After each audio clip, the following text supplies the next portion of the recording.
د اشرف مفتون صاحب یو نظم بیلتون.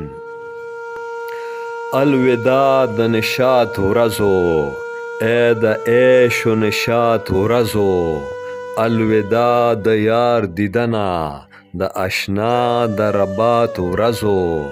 نن د عشق په کاشانه کې د هجران تورې تیارې دي، د یوسف په بیلتانه کې د یعقوب سترګې ړندې دي. کیجاوه ښکلې پرته ده، پکې ښکلې لیلا نشته، د پنځیبو شړنګا نشته، د مینې خندا نشته. په صحرا د کیکر بوټي ورسته ورځه به اوچیږي، د مجنون اوښکې شوې اوچې اوس په څه به سیرابیږي. په صحرا د کیکر بوټي ورسته ورځه به اوچیږي، د مجنون اوښکې شوې اوچې اوس په څه به سیرابیږي. فرهاد مړ د غره لمن کې کور شیرینه په ژړا ده، ماتمي سرود غږیږي ګیر چاپېره واویلا ده. سپوږمۍ تندر ده نیولې له دنیا د مروره، یا جادو یې په ځان چوف کړو راته ښکاري جادوګره. په اسمان د قطب ستوري چرته ورک دی لیدی نشي، ډوب په غم کې کاروان ورک دی تر پړاو رسیدی نشي. تندر پریوتی دی په اونو، مرغۍ سوې جاله سوې، د فرقت په سرو لمبو کې باغ باړۍ دی واړه سوې.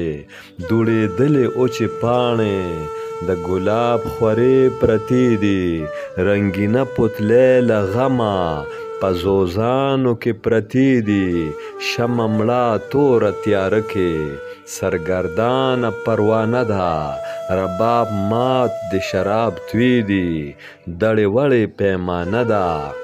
شمع مړه توره تیاره کې سرګردانه پروانه ده، رباب مات د شراب توی دي دړې وړې پیمانه ده.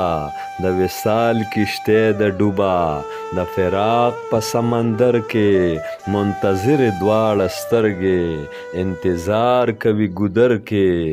د وصال کشتۍ د ډوبه د فراق په سمندر کې منتظرې دواړه سترګې انتظار کوي ګودر کې. ای د خیال کارغه اوس ډوب شه، د امید اواز دې ناست دی. ای د خیال کارغه اوس ډوب شه، د امید اواز دې ناست دی. د ماشوم هسې له زاڼو ستا د سپین کټوري خواست دی، د ماشوم هسې له زاڼو ستا د سپین کټوري خواست دی. دا نظم نامتو فلسفي شاعر اشرف مفتون په کال 1945 کې لیکلی و. امجد علي خادم، پښتونخوا TV، پېښور.